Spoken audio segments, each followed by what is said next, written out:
Good morning and a very warm welcome. You're watching the Breakfast Rundown on TV1. I'm Therunee Karunaratne. We're coming to you live and direct from our Newsfirst studios here in Colombo. President Anura Kumara Dissanayake and his delegation are back in Sri Lanka after concluding the three-day official visit to India.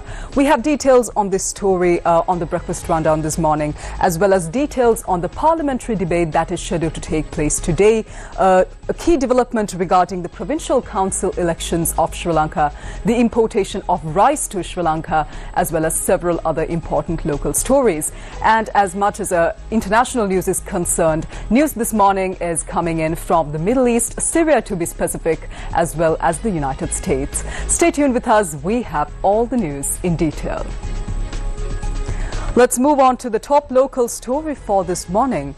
The delegation led by President Anura Kumara Dissanayake completed the three-day official visit to India and returned to Sri Lanka last night. Throughout his three-day official visit to India, President Dissanayake held bilateral talks with many high-profile Indian officials, including President Draupadi Murmu, Prime Minister Narendra Modi, Finance Minister Nirmala Sitharaman, External Affairs Minister Dr. S. Jaishankar, and National Security Advisor Ajit Doval. These talks mainly focused on further strengthening the long-standing relations between the two neighbouring nations. This visit, which spanned from the 15th to the 17th of December, was President Anura Kumara Dissanayake's first official visit overseas since assuming office. On to more local news for this morning. The debate on the budget estimate for providing allowances for school students to obtain necessary supplies is scheduled to be held in Parliament today. It is scheduled to take place from 10:30 a.m. to 5 p.m.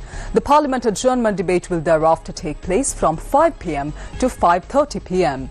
The relevant estimate was presented to Parliament yesterday by Prime Minister Dr. Harini Amarasuriya.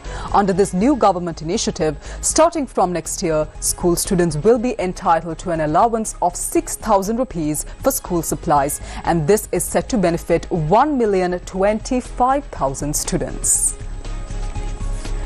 Meanwhile, the Ministry of Public Administration, Provincial Councils and Local Governments says that the proposed legal amendments to annul the nominations submitted for the Provincial Council elections have been referred to the Attorney General. Subject Minister Professor Chandana Abiratna said that the relevant amendments have been drafted and finalized by the legal drafters. Accordingly, based on the recommendations of the Attorney General, the proposal will thereafter be directed to the Cabinet. The Minister mentioned that thereafter it will be promptly presented to Parliament. The Cabinet took steps to annul the nominations submitted for the 2023 Provincial Council elections based on the consensus of political party leaders. Professor Chandana Abiratna stated that the relevant amendments are expected to be promptly presented to Parliament.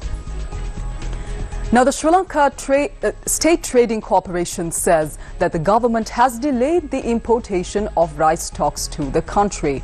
This has been done to prioritize the rice stocks ordered by private importers. According to the chairman of the Sri Lanka State Trading Corporation, Ravindra Fernando, preparations are in place to import 5,200 metric tons of rice to the country. He says that 2 additional rice tenders have also been opened. It is expected that a total of 26,000 metric tons of rice will be imported to Sri Lanka. The chairman of the Sri Lanka State Trading Corporation also announced that another tender for the importation of 20,800 metric tons of rice will be called tomorrow. He added that steps will be taken to begin the importation of rice stocks ordered after the 20th of December. In more local news now, the Western Provincial Council says that there is still a shortage of over 4,000 teachers in the province. Chief Secretary of the Western Province, Dhammika Vijay Singha, said that the teacher shortage is particularly severe in the subjects of English, Tamil, and Information and Communication Technology. She pointed out that additionally, there is a shortage of teachers for subjects taught in English medium. As a solution, the Western Provincial Council has focused on implementing several proposals, including recruiting a number of graduates with the Bachelor of Education or B.Ed degrees from the University of Peradeniya as well as the University of Colombo into the teaching service. She also mentioned that some current development officers in schools are planned to be recruited into teaching service based on the qualifications that they already possess. Furthermore, over 3,900 graduates who passed the recent competitive exams have also been recruited into the teaching service in the Western Province. Let's move on to another important local news item for this morning. The Ministry of Industry and Entrepreneurship Development has planned to manufacture single super phosphate using the rock phosphate deposit at Eppavala.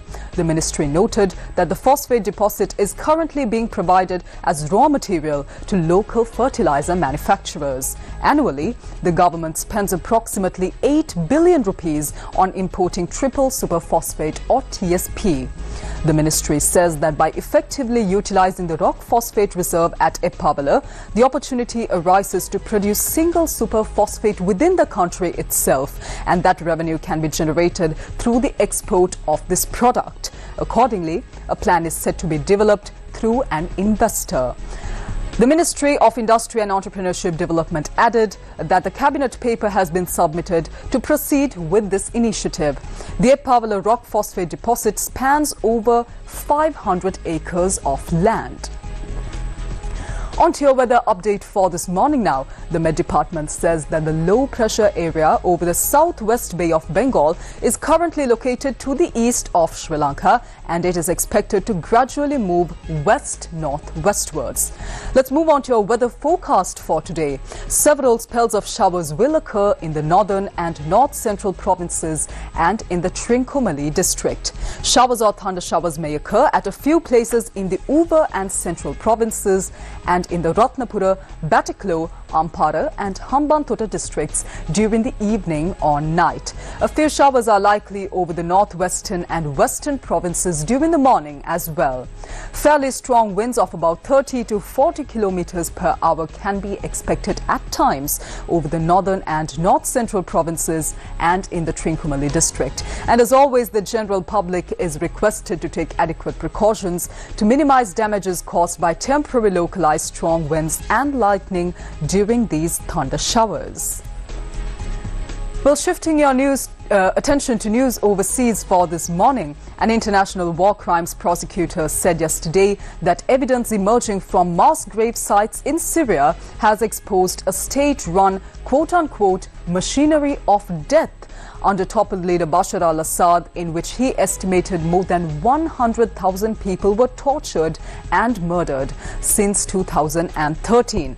Speaking after visiting two mass grave sites in the towns of Kutaifa and Najha near Damascus, former US War Crimes Ambassador at Large Stephen Rapp told foreign media, and I quote, "We certainly have more than 100,000 people that were disappeared into and tortured to death in this machine. We really haven't seen anything quite like this since the Nazis," unquote.